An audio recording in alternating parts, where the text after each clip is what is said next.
दोस्तों नमस्कार। आपका अपने YouTube चैनल कॉम्प्लेक्स क्लासेस में आप सभी लोगों का स्वागत है। तो इस वीडियो में हम लोग जो है डीएलएड फर्स्ट सेमेस्टर 2024 और 25 वालों के लिए ये पेपर नंबर 3 है और इसमें इस वीडियो में हम लोग करने वाले हैं कंप्लीट यूनिट नंबर 4 को कंप्लीट। ठीक है। और इसका फ्री नोट्स प्राप्त करना चाहें तो आप लोग जो है टेलीग्राम चैनल पर जुड़ सकते हैं। वहाँ पे आप सभी को फ्री नोट्स और PDF प्राप्त हो जाएगा। और ये सब्जेक्ट की बात करें तो जो है साइंस है, यूनिट नंबर 4 हम लोग देखने वाले हैं। ठीक है, यूनिट नंबर 4 देखने वाले हैं।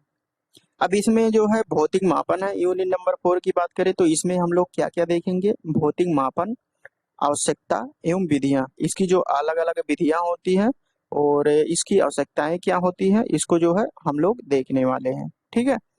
अब यहाँ पे स्टैंडर्ड जैसे MKS पद्धत हो गया, SI पद्धत हो गया, MKS पद्धत, SI पद्धत, CGS CGS पद्धत और प्रयुक्त उपकरण जैसे हो गए, जैसे रेन गेज हो गया, वर्नियर कैलिपर्स हो गया और थर्मामीटर हो गया आदि के बारे में जो है बिल्कुल जानकारी प्राप्त करेंगे।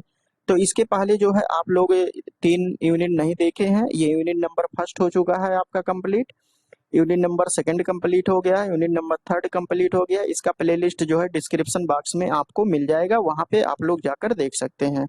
आज के वीडियो में हम लोग जो है यूनिट नंबर 4 की बात करते हैं, जो कि है मापन आपका। ठीक है।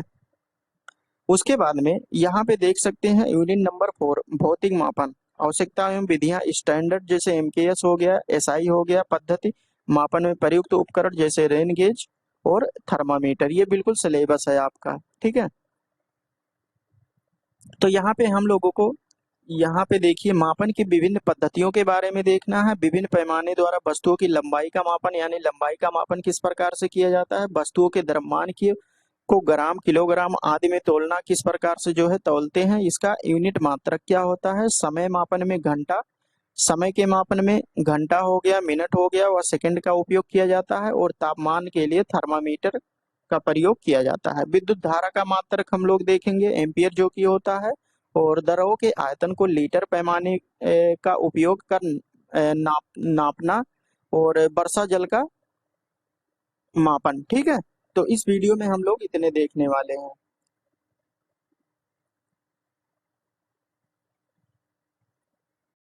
जैसा कि हमने शुरू किया था कि एक वीडियो में एक यूनिट, वन यूनिट कंप्लीट कराएंगे। ठीक है, साइंस का। तो ये लेक्चर नंबर 4 है। तो चलिए हम लोग देखते हैं कि मात्रकों की पद्धति के बारे में यहाँ पे हाइलाइटर ले लेते हैं। उसके बाद में हम लोग पढ़ाई स्टार्ट करते हैं। यहाँ पे जो है मात्रकों की पद्धति, जो मात्रकों की पद्धति होती है वो अलग अलग पद्धतियां होती हैं। तो सबसे पहले देखते हैं सेंटीमीटर, ग्राम और सेकंड। ये CGS पद्धति होता है। ठीक है, CGS पद्धति। यहाँ पे ये हो गया, ये CGS पद्धति होता है। C मीन्स होता है सेंटीमीटर, सेंटीमीटर होगा। उसके बाद में G मीन्स होगा ग्राम। ठीक है। और S मीन्स होगा है सेकंड। तो एक नोट आप लोग जान लीजिए कि नोट में हम क्या लिखाने वाले हैं कि जैसे ये सेकंड होता है, यहाँ पे देख सकते हैं CGS पद्धति में यस है, उसके बाद में FPS पद्धति में यस है और MKS पद्धति में यस है। तो यहाँ पे जो तीनों होता है, तीनों पद्धतियों में यानी तीनों सिस्टम यहाँ पे जितने दिए हैं अध्ययन करने वाले हैं, वहां पे तीनों सिस्टम में जो है ये टाइम का मात्रक जो होता है, समय का मात्रक ये सेकंड होता है। ठीक है। तो इसी को जो है नोट करना था आपको। तो इतना जो है ये कंफर्म हो गया, इस तीनों पद्धतियों में इतना आप लोगों को कंफर्म हो गया। यहाँ पे देख सकते हैं यहाँ भी सेकंड है, उसके बाद में यहाँ भी FPS में भी सेकंड है और MKS में भी सेकंड है। ठीक है। अब हम लोग यहाँ पे देखते हैं CGS पद्धति हो गया। C means centimetre, G means gram और S मीन्स सेकंड। सेकंड तीनों पद्धतियों में समान होगा। अब यहाँ पे FPS, F मीन्स होता है फुट, P मीन्स होता है पाउंड। और यहाँ पे MKS पद्धति की बात करें तो M मीन्स होता है मीटर और K मीन्स होता है किलोग्राम। ठीक है। इस पद्धति में लंबाई का मात्रक सेंटीमीटर और द्रव्यमान का मात्रक ग्राम तथा समय का मात्रक सेकंड है। यहाँ देखिए समय का मात्रक सेकंड, यहाँ भी समय का मात्रक सेकंड और उसके बाद में MKS पद्धति में भी समय का मात्रक सेकंड, यानी सब जगह जो है ये समान होता है। ठीक है, ये समान होता है। उसके बाद में ये आप लोगों को पद्धति के बारे में समझ में आया होगा। ठीक है।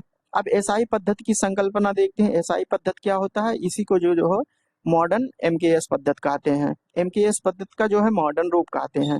1960 में क्या हुआ था, 1960 में अंतर्राष्ट्रीय मापतोल समिति international bureau of weight and measure ने एक नई पद्धति स्थापित की। यह एमकेएस पद्धति का विस्तार है। जो एमकेएस पद्धति, इसके पहले जो है एमकेएस पद्धति था, जैसे यहाँ पे देख सकते हैं एमकेएस पद्धति था, उसके बाद में इसका अगर विस्तार रूप देखें, विस्तार रूप, तो ये हो जाता है एसआई पद्धति, international system. I means international और एस मीन्स सिस्टम। यहाँ पे देख सकते हैं इंटरनेशनल सिस्टम इसका फुल फॉर्म होता है, ये भी पूछा जा सकता है। तो पद्धति का विस्तार है, किस पद्धति का विस्तार है, एमकेएस पद्धति का विस्तार है, तथा सभी भौतिक राशियों के मात्रकों को इस पद्धति के मूल मात्रकों में व्यक्त किया जा सकता है। जो सभी भौतिक राशियां हैं उसको इस पद्धति में व्यक्त किया जा सकता है। इस पद्धति को अंतर्राष्ट्रीय पद्धति, अंतर्राष्ट्रीय मात्रक पद्धति या इंटरनेशनल सिस्टम ऑफ यूनिट या एसआई सिस्टम कहते हैं। ठीक है, तो इतना आप लोग जो है सिलेबस के अकॉर्डिंग जो है सीजीएस पद्धति, एफपीएस पद्धति और एमकेएस पद्धति के बारे में हम लोग और एसआई पद्धति के बारे में हम लोगों ने अध्ययन किया। तो यहाँ पे आप लोगों को पद्धति जो है समाप्त हो गया है। अब हम लोग देखते हैं कि मूल मात्रक। ठीक है, मूल मात्रक क्या होते हैं, तो वह मात्रक जो किसी की अन्य मात्रक पर निर्भर नहीं होते, जो किसी अन्य मात्रक पर जो है निर्भरता नहीं होती है, अर्थात किसी भी अन्य भौतिक राशियों के मात्रक में बदला या संबंधित नहीं किया जा सकता, इसको किसी भी मात्रक में बदला नहीं जा सकता है। ठीक है, तो इसी को मूल मात्रक कहते हैं। अब अंतर्राष्ट्रीय पद्धति के मूल मात्रक व पूरक मात्रक। अंतर्राष्ट्रीय पद्धति मतलब एसआई पद्धति। ठीक है, इंटरनेशनल सिस्टम में मूल मात्रक व उनके पूरक मात्रकों को हम लोग देखने वाले हैं। यहाँ पे देखिए राशियां हो गई, ये मात्रक हो गया और ये सिंबल हो गया। ठीक है, ये सिंबल हो गया, किस प्रकार से डिनोट करते हैं। जैसे लंबाई, लंबाई को मीटर में नापते हैं, कोई भी लंबाई हो गया, जैसे पटरी की लंबाई होती है, कपड़े की लंबाई होती है। ठीक है, तो मीटर में नापते हैं, इसका सिंबल होता है एम। उसके बाद में द्रव्यमान को किलोग्राम में मापते हैं।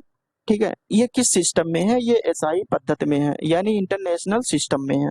एम के एस पद्धति का ये विस्तार रूप है। ठीक है, ये मीटर, किलोग्राम, सेकंड। यहाँ पे देखिए लंबाई का मात्रक किलोग्राम है, तो एमकेएस में यहाँ पे किलोग्राम है, और द्रव्यमान का मात्रक किलोग्राम है, सॉरी किलोग्राम है, तो यहाँ पे जो है किलोग्राम है। यम मीन्स होता है मीटर, तो यहाँ पे जो है लंबाई का मात्रक मीटर, यानी ये एमकेएस पद्धति है, इस प्रकार से मान सकते हैं। ठीक है, अब उसके बाद में मूल मात्रक की बात करें तो यहाँ पे तीसरे नंबर की अगर बात करें तो समय हो गया, टाइम, टाइम हो गया। ये तीनों पद्धति में जो है समान होता है, तो इसके लिए आपको कोई दिमाग लगाने की जरूरत नहीं है। यहाँ पे ये किलोग्राम हो गया और उसके बाद में ये सेकंड हो गया। ठीक है, किसी भी पद्धति में रहे समय का मात्रक सेकंड होता है, ये आप लोगों को हम बता चुके हैं। उष्मागति ताप हो गया, जैसे टेम्परेचर हो गया, टेम्परेचर को जो है केल्विन में व्यक्त करते हैं, के से डिनोट करते हैं। ज्योति तीव्रता ये कैंडिला होता है, सीडी होता है। ठीक है, और विद्युत धारा एम्पियर होता है, इसको जो है ए से डिनोट करते हैं। उसके बाद में पदार्थ की मात्रा अमाउंट ऑफ सब्सटेंस, इसको मोल, मोल से जो है डिनोट करते हैं। उसके बाद में पूरक मात्रक की बात करते हैं, तो पूरक मात्रक कोण और घन कोण होता है। कोण क्या होता है, ये 2D में होता है, और घन कोण क्या होता है, ये 3D में होता है। तो 2D में जो नापते हैं ये रेडियन होता है, और 3D में स्टेरेडियन होता है।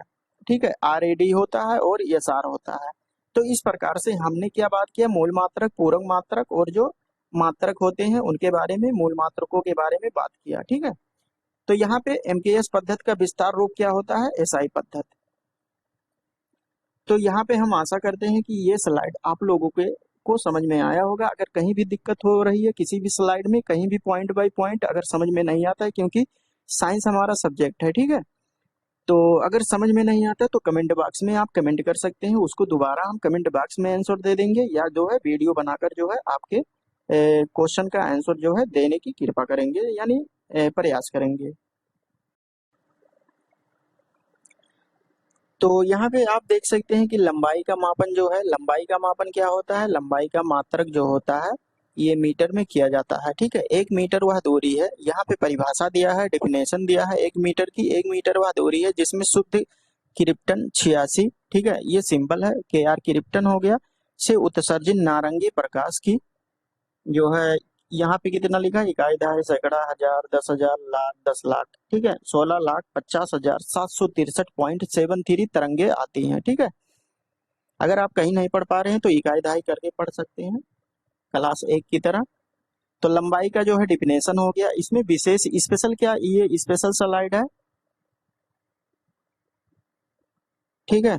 अब यहाँ पे देखते हैं लंबाई के मात्रक तथा मान। उसका लंबाई का जो मात्रक होता है उसका अलग अलग जो मान होता है उसको हम लोग देखने वाले हैं।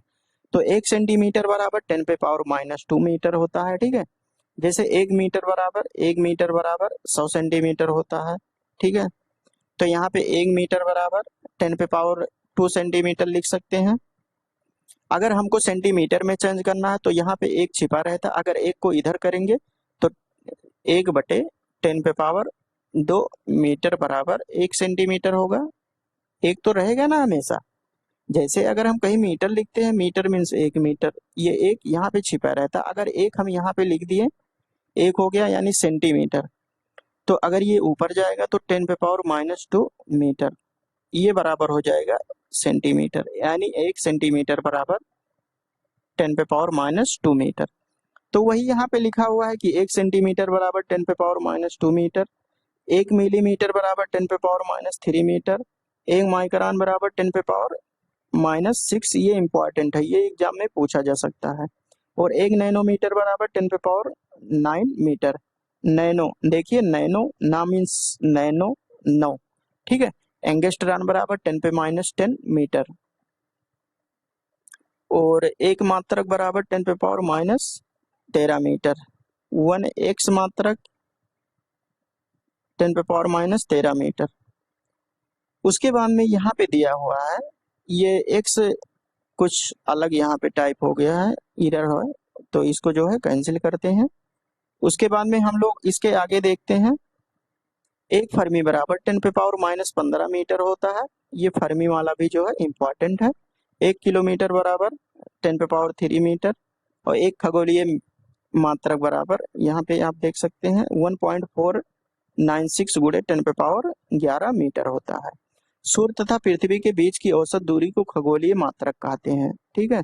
सूर्य तथा पृथ्वी की औसत दूरी जो होती है उसे खगोलीय मात्रक कहते हैं। एक पारसेक बराबर 3.084 गुणे 10⁻16 मीटर, या इसी को कहते हैं 3 प्रकाश वर्ष, ठीक है। एक प्रकाश वर्ष बराबर 10⁻16 मीटर लगभग होता है ये। तो ये जो है स्पेशल स्लाइड है, यहाँ से आपको याद करने वाला ये है, ठीक है।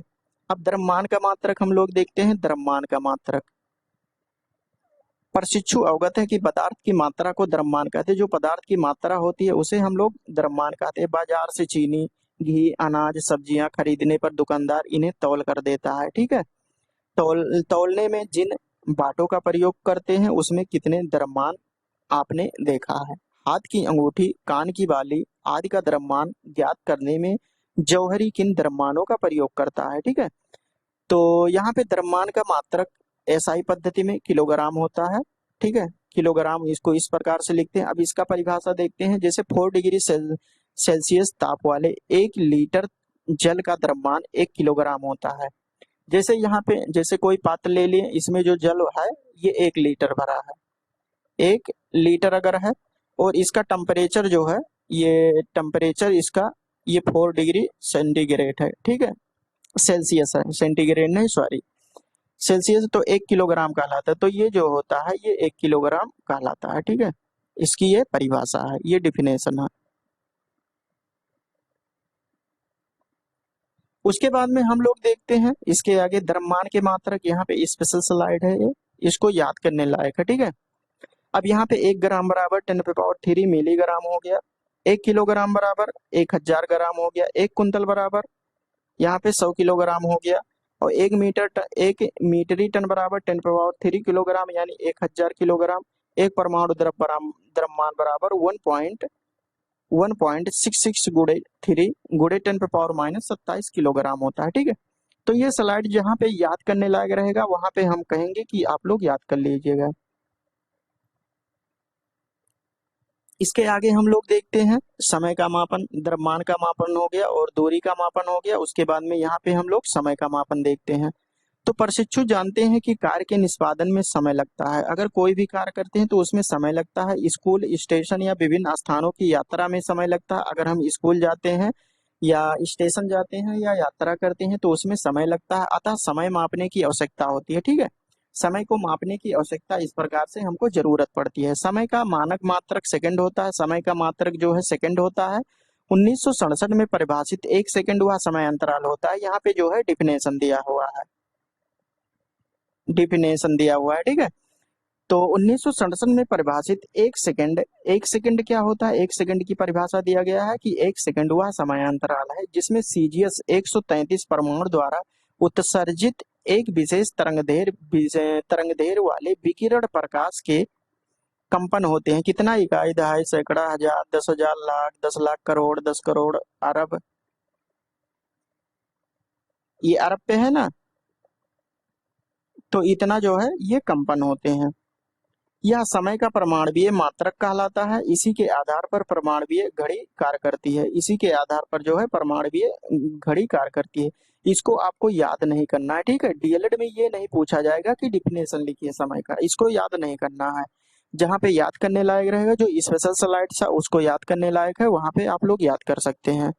1960 से पहले समय का मात्रक माध्य सौर दिन के आधार पर परिभाषित किया गया था। तो माध्य सौर दिन के आधार पर परिभाषित किया गया था, जिनके अनुसार माध्य सौर दिन का 1/86,400वां भाग होता था। आसमान में सूर्य के उच्चतम बिंदु तक पहुंचने के दो क्रमागत अवस्थाओं के मध्य लगाए गए औसत समय को सौर दिन कहते हैं। ठीक है, जो औसत समय लगता था उसको सौर दिन कहते थे। एक वर्ष बराबर होता है 365 माध्य सौर दिन। प्रशिक्षु जानते हैं कि समय के जो अन्य मात्रक होते हैं, सेकंड के बाद मिनट होता है, उसके बाद में घंटा होता है, फिर दिन होता है, माह होता है और उसके बाद में वर्ष होता है। अब यहाँ पे स्पेशल स्लाइड में इसको जो है आपको याद करना है। यहाँ पे जो है ये आपका स्पेशल स्लाइड हो गया। ठीक है, इसको जो है आपको याद करना है। समय के अन्य छोटे मात्रक जैसे 1 मिली सेकंड बराबर 10⁻⁻³ होता है, 1 माइक्रो सेकंड बराबर 10⁻⁻6 सेकंड होता है, 1 नैनो बराबर 10⁻⁹ और 1 पिको बराबर 10⁻⁻12 सेकंड होता है। तो इसको याद करना पड़ेगा। उसके बाद में हम लोग देखते हैं ताप का मात्रक। ताप का मात्रक क्या होता है? प्रशिक्षु अवगत है कि केवल वस्तुओं को छूकर या यह नहीं बता सकते हैं कि कोई वस्तु कितनी गर्म है। ठीक है, उसकी मात्रा यह छूकर हम नहीं बता सकते हैं कि कोई वस्तु कितनी गर्म है या कितनी ठंडी है। ताप किसी वस्तु के ठंडेपन अथवा गर्माहट की माप होती है। जो टेम्परेचर होता है वो माप होती है। ताप मापन के लिए तापमान क्रम की रचना की गई है। इसके लिए ऐसे पदार्थ को लिया जाता है जिसका कोई गुण ताप के साथ एक समान रूप से बदलता है। ऐसे गुण को तापमापक गुण कहते हैं। ठीक है, तापमापक गुण कहते हैं। जैसे पारे के स्तंभ की लंबाई का ताप के साथ एक समान रूप से बदलता, इसी गुण का उपयोग पारे के तापमापी की रचना होती है। ठीक है, इसीलिए जो है पारे का प्रयोग किया जाता है। ताप का मात्रक मानक मात्रक केल्विन होता है। ठीक है, ये एसआई पद्धति में इसका मानक मात्रक केल्विन होता है। एसआई पद्धति हो गया या एमकेएस पद्धति हो गया, क्योंकि एमकेएस का विस्तार रूप जो है एसआई पद्धति होता है।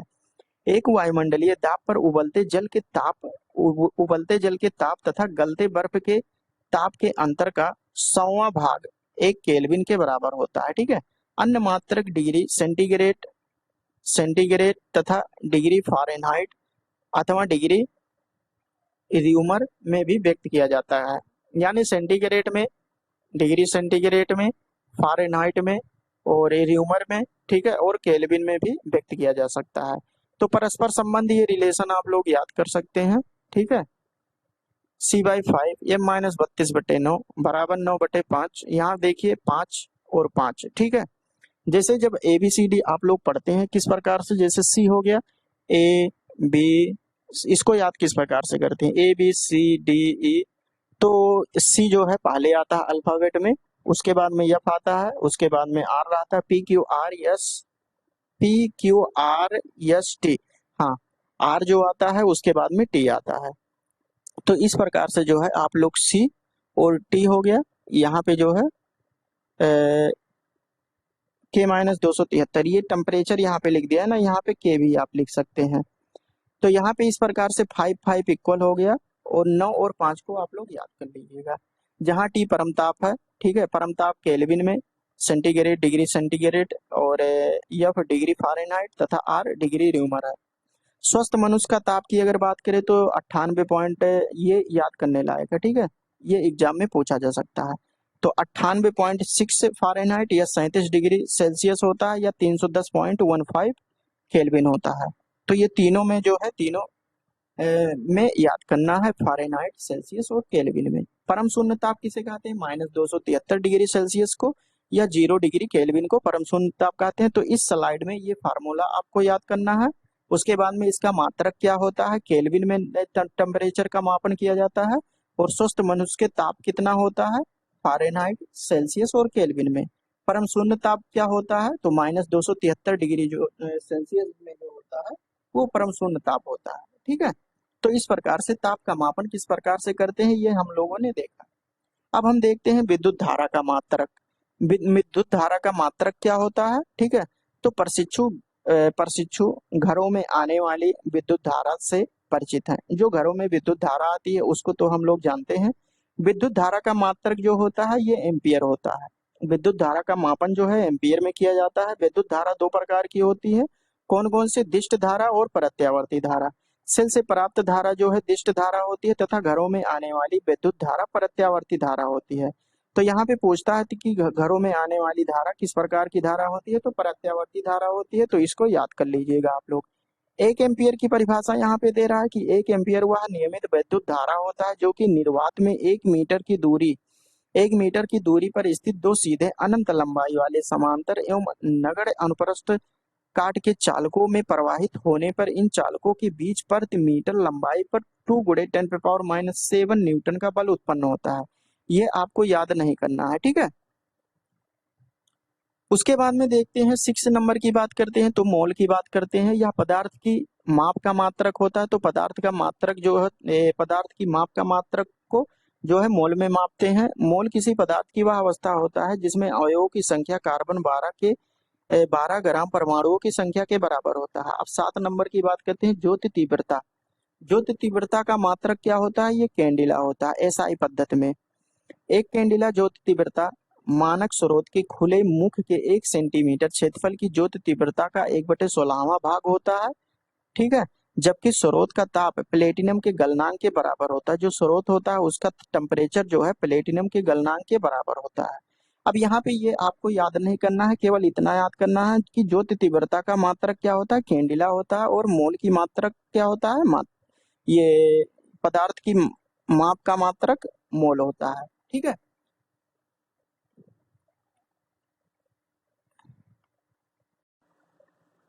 अब हम यहाँ पे देखते हैं कि व्युत्पन्न मात्रक क्या होते हैं। व्युत्पन्न मात्रक जो जो है किसी दूसरे से जो मूल मात्रक होते हैं उसके द्वारा जो उत्पन्न किए जाते हैं। यानी प्रशिक्षु को अवगत कराएं कि मूल मात्रकों के अतिरिक्त कुछ ऐसे भी मात्रक होते हैं जो मूल मात्रकों की सहायता से ज्ञात किए जा सकते हैं। यानी जो मूल मात्रकों की सहायता से जो है ज्ञात किए जा सकते हैं, कुछ ऐसे मात्रक होते हैं, इन्हें व्युत्पन्न मात्रक कहते हैं, ठीक है।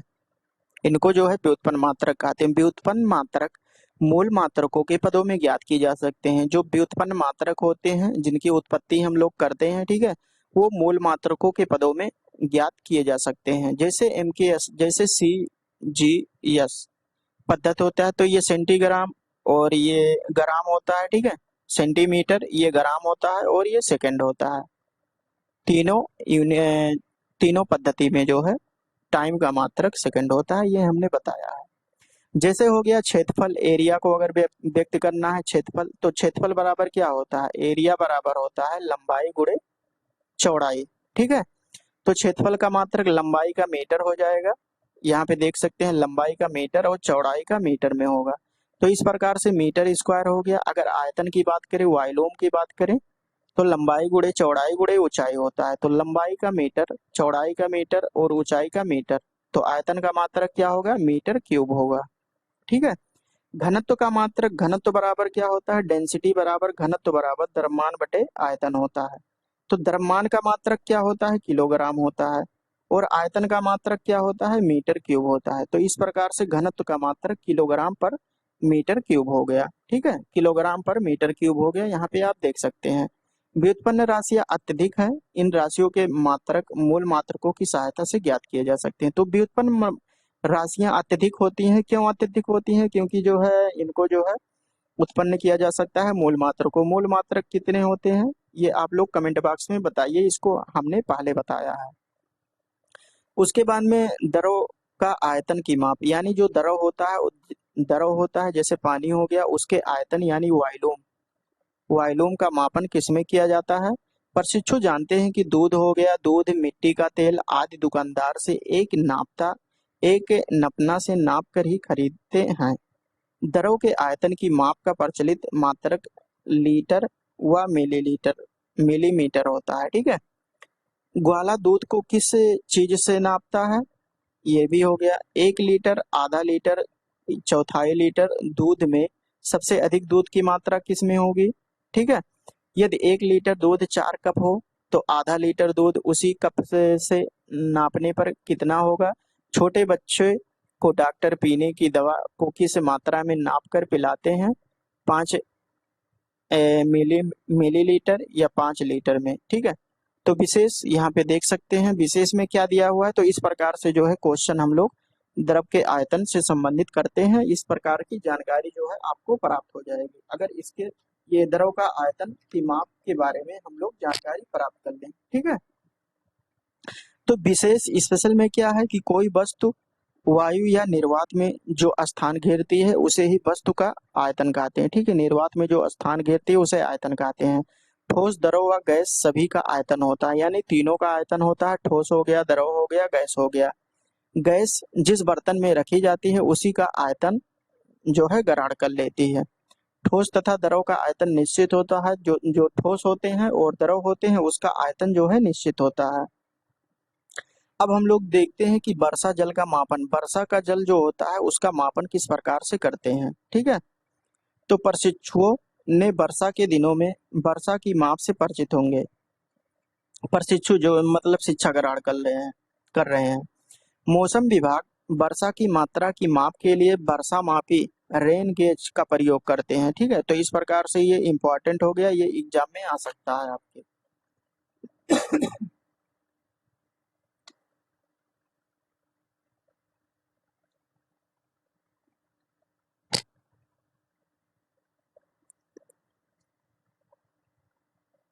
तो वर्षा की मात्रा की माप जो है वर्षा मापी रेन गेज का प्रयोग किया जाता है, ये इंपॉर्टेंट हो गया।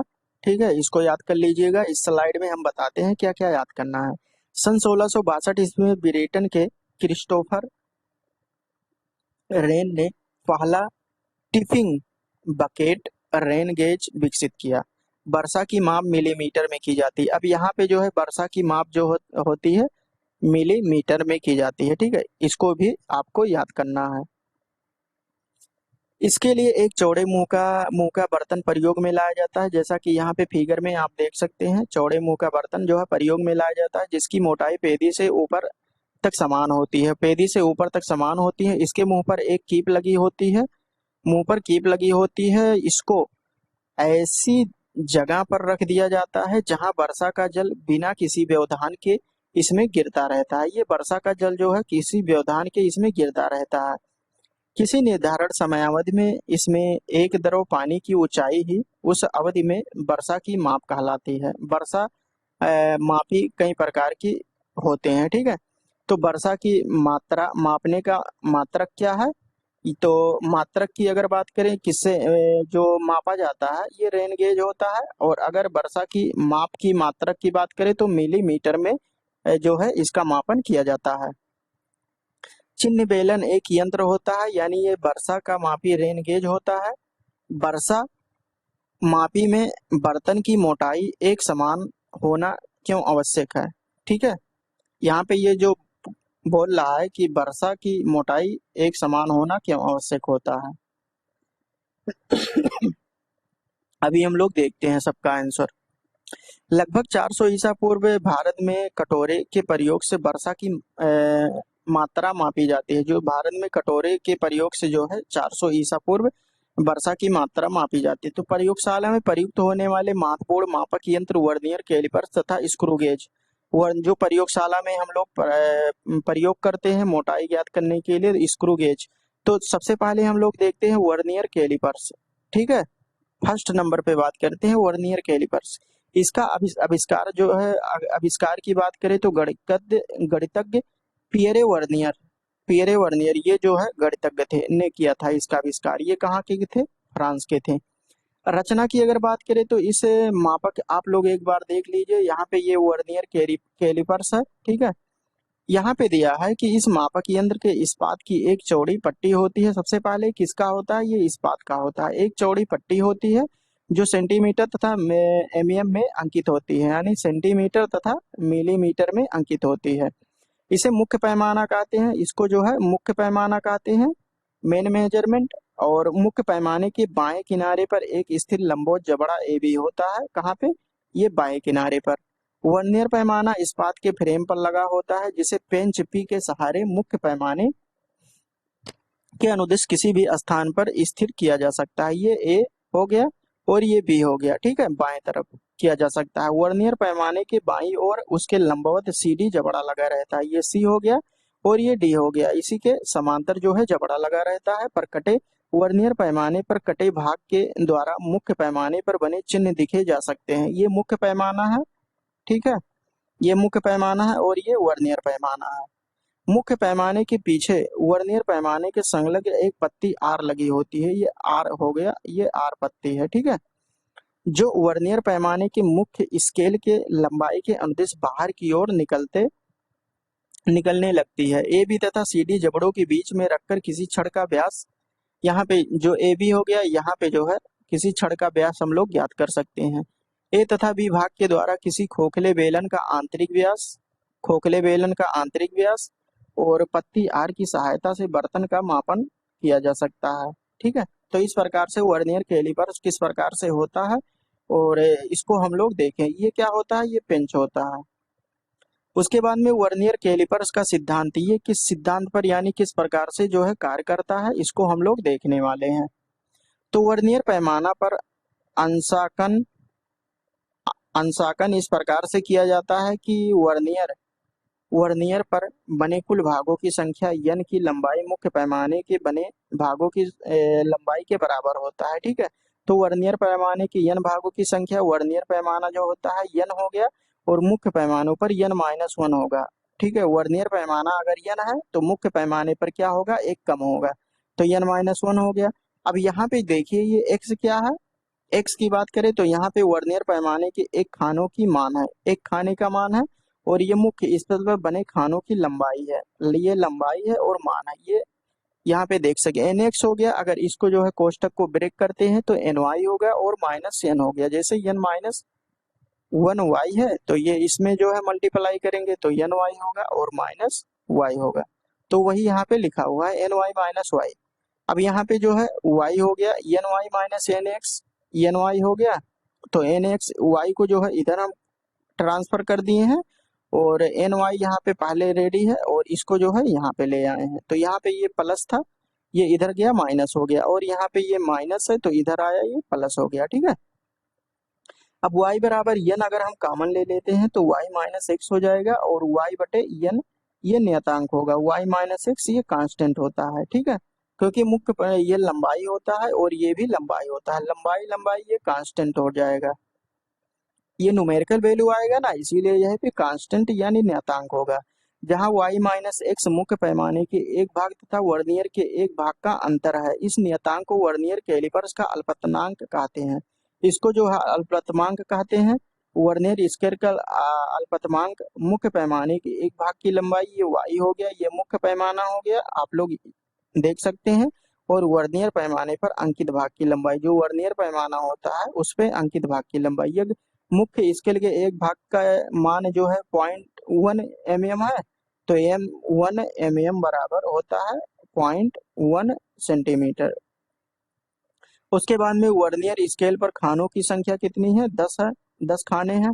तो यहाँ पे मुख्य पैमाने के एक भाग की लंबाई, एक भाग की लंबाई यहाँ पे दिया है 0.1 हो गया। उसके बाद में 10 दिया है कुल खानों की लंबाई, तो ये कितना होगा? अगर इसको यहाँ पे ये कर देते हैं तो यहाँ पे हो जाएगा 0.01 सेंटीमीटर, ठीक है। तो इस प्रकार के सिद्धांत के बारे में हम लोगों ने देखा। यहाँ पे हम लोग देखते हैं कि शून्यांक तीर्थ क्या होता है, ठीक है। तो वर्नियर कैलिपर्स के दोनों जबड़ों, ये वर्नियर कैलिपर्स है, ठीक है, वर्नियर पैमाना, और ये भी वर्नियर है।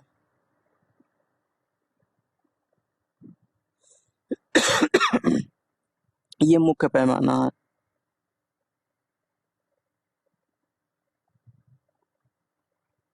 यहाँ पे क्या दे रहा है कि वर्नियर कैलिपर्स के दोनों जबड़ों को मिलाने पर यदि मुख्य पैमाने का शून्यंक वर्नियर पैमाने के शून्य के ठीक सीधे में होता है तो वर्नियर कैलिपर्स की शून्यांक तीट शून्य होगी है, यानी कोई प्रकार की तीट नहीं होती है। इसके विपरीत यदि मुख्य पैमाने का शून्य वर्नियर पैमाने के शून्य के सीधे में हो तो यंत्र में शून्यांक तीट होती है, ठीक है। अब यहाँ पे शून्यांक तीट हम लोग जाने कि मुख्य पैमाना और वर्नियर पैमाना एक सीध में है, यानी जीरो इसका भी है, इसका, और जो मुख्य पैमाना होता है इसका अगर जीरो यहाँ है तो इसका भी जीरो एक सीध में होना चाहिए। यहाँ पे जैसा कि लिखा है सीध में हो। धनात्मक शून्यांक तीर्थ क्या होता है, ये धनात्मक, ये फिगर यहाँ पे दिया हुआ है। तो जब मुख्य पैमाने का शून्यांक, ये मुख्य पैमाना हो, मुख्य पैमाने का शून्यांक ये देखिए यहाँ पे ये है मुख्य पैमाने का शून्यांक वर्नियर पैमाने के शून्य से वर्नियर पैमाने के शून्य से बाईं ओर, यानी ये दाईं हो गया, ये बाईं ओर है, ठीक है, इसके बाईं ओर। कहाँ पे दिया है, बाईं ओर रह जाए तो धनात्मक शून्यांक तीर्थ कहते हैं, ठीक है। तो इसी प्रकार से है ऋणात्मक शून्यांक तीर्थ, ये दाईं ओर तो शून्य के दाईं ओर रह जाता है, वो बाईं ओर तो ये दाहिने तरफ रह जाता है, ठीक है। तो इस प्रकार से ऋणात्मक शून्यांक तीर्थ होता है। ये एग्जाम में आता नहीं है, केवल लिखने की लांग में जो है पूछ सकता है, तो इतना लिख सकते हैं। किसी दिए गए छड़ की लंबाई या व्यास ज्ञात करना, यानी कोई छड़ है, ये लंबाई या व्यास किस प्रकार से हम ज्ञात कर सकते हैं। तो जिस छड़ की लंबाई या बेलन का व्यास ज्ञात करना होता है उसे वर्नियर कैलिपर्स के जबड़ों ए बी तथा सी डी के बीच रखकर जबड़ों को इस प्रकार लाते हैं कि यह पूर्णतः जबड़ों के बीच आ जाए। अब मुख्य पैमाने का पाठ पढ़ लेते हैं। वर्नियर का पाठ ज्ञात करने के लिए यह देखते हैं कि वर्नियर पैमाने का कौन सा खाना मुख्य पैमाने के किसी खाने के सीध में है। इसे ज्ञात इसे ज्ञात की वर्नियर के अल्पतमांक से गुणाकर वर्नियर का पाठ अंकित कर लेते हैं। इस प्रकार दिए गए छड़ की लंबाई या बेलन का व्यास मुख्य स्केल का पाठ होता है और वर्नियर पैमाने का पाठ होता है, ठीक है। योग कर देते हैं तो यथार्थ लंबाई या बेलन का व्यास प्रेक्षित माप माइनस चिन्ह सहित शून्यांक तीटी जो तिरिट होती है उसको जो है लिख देते हैं। तो इस प्रकार से जो है हम लोगों ने देखा। अब देखते हैं स्क्रू गेज अथवा पेंच मापी, ठीक है, ये आपके सिलेबस में है। यहाँ पे वर्नियर कैलिपर की सहायता से साधारणतया 1 mm 1 मिलीलीटर 1 मिलीलीटर के 10वें भाग तक यथार्थता से मापा जा सकता है, ठीक है। तार इत्यादि के व्यास के मापन की आवश्यकता जब होती है तब वर्नियर से अधिक सूक्ष्मग्राही यंत्र स्क्रू गेज प्रयोग में लाया जाता है, यानी जो वर्नियर कैलिपर्स होता है उससे जो है अगर अधिक सूक्ष्म सूक्ष्म जो है किसी वस्तु को मापना हो तो स्क्रू गेज का प्रयोग करते हैं। यह यंत्र पेंच के सिद्धांत पर कार्य करता है, ठीक है। सिद्धांत इसका क्या है, अब हम देखते हैं। जब किसी एक समान चूड़ियों वाली ढिबरी में एक पेंच घुमाया जाता है तो पेंच की नाक इस सरल रेखा से आगे या पीछे चलती है। यह दूरी पेंच के सिरे के घुमाव के अनुक्रमानुपाती होता है तथा पेंच के सिरे के एक पूर्ण चक्कर के लिए इसका मान नियत होता है। पेंच के सिरे को एक पूरा चक्कर घुमाने में पेंच की नोक जितना आगे या पीछे चलती है उसे पेंच का चूड़ी अंतराल या पिच कहते हैं, ठीक है। यह पिच की पास पास वाली दो चूड़ियों के बीच की लंबवत दूरी के बराबर होता है, यह चूड़ी अंतराल होता है, ठीक है। ये जो होता है, अरे जैसे कोई नट हो जाता है, ठीक है, नट में ऐसे चूड़ी बना रहता है, ऐसे ऐसे रहता है ना, तो वही है। माना पेंच के सिरे की परिधि को यन बराबर भागों में बांटा गया है तथा पेंच का चूड़ी अंतराल यस है। पेंच को एक पूरा चक्कर यन भाग लगा घुमाने में पेंच का सिरा यस दूरी तय करता है, एक भाग घुमाने में तो यस बाई यन दूरी हो जाएगा, ठीक है। यही वह छोटी से छोटी दूरी है जिसे हम पेंच की सहायता से माप सकते हैं। इसे पेंच का अल्पतमांक कहते हैं। जैसे वहां पे स्क्रू गेज का अल्पतमांक था, स्क्रू गेज नहीं वर्नियर कैलिपर्स का, तो पेंच की चूड़ी का अंतर और पेंच पर बने भागों की संख्या, ठीक है।